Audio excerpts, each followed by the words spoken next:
नहमदुहु व नुसल्ली अला रसूल करीम अम्मा बाद।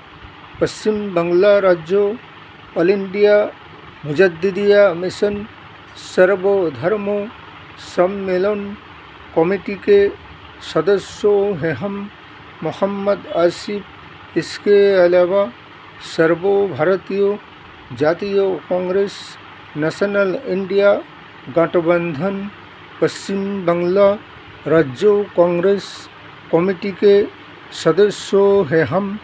हिंदू, मुस्लिम, सिख, ईसाई, जैन, क्रिश्चन, आदिवासी, दलित, हम सब हैं भाई भाई। मजहब नहीं सिखाता आपस में बैर रखना।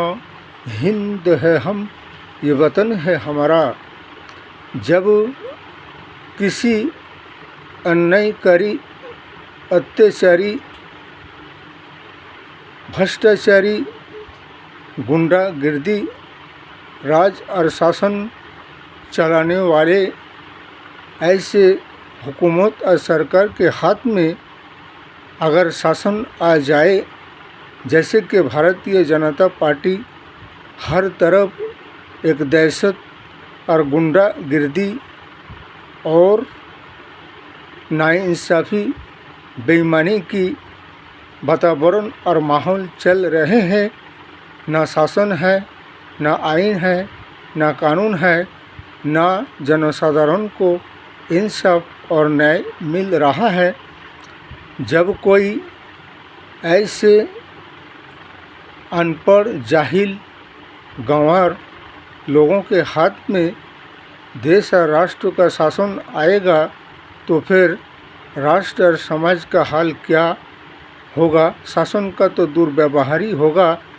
इसलिए कि जैसे कि रामपुर में, जैसे कि आजम खान साहब के समय के वक्त की जो यूनिवर्सिटी शिक्षा केंद्रों मोहम्मद अली जौहर यूनिवर्सिटी बनाया गया था, आज जोगी शासन व्यवस्था क्या कहते हैं कि समाज को ये अनपढ़ और जाहिल गंवार बनाकर रखना चाहते हैं और उन्हें अवैध कहते हैं कि नक्शा पास कर कर उसका निर्माण नहीं हुआ।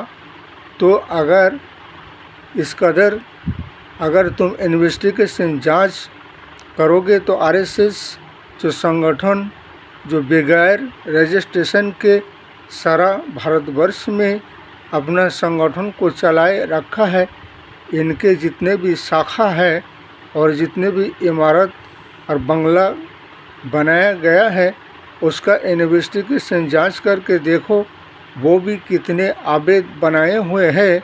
तो उस पर कोई आईनी कानूनी कार्रवाई क्यों नहीं हो रहा है और उनके ऊपर बुलडोज़र की कार्रवाई क्यों नहीं हो रहा है।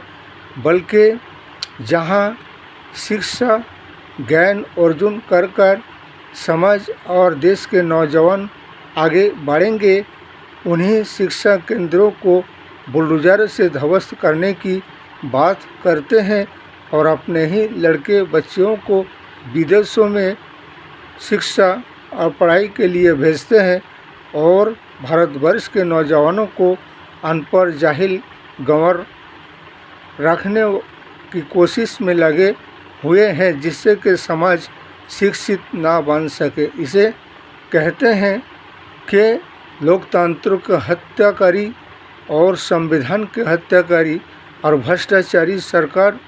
इसलिए कि आए दिन ऐसे कुछ हिंदू संगठन है जैसे कि भगवाधारी, बजरंग दल, आरएसएस, विश्व हिंदू परिषद, आए दिन जो देश में आतंक मचा रखा है, इनके खिलाफ कोई आईनी कानूनी कार्रवाई नहीं हो रहा है।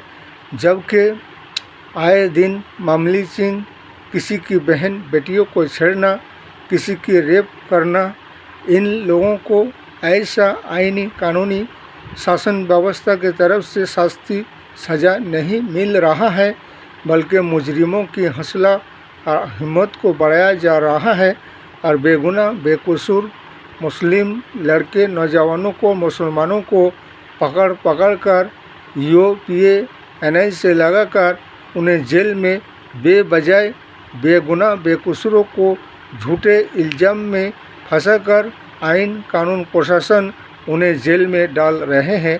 ये कहाँ का इंसाफ और कहाँ का न्याय है?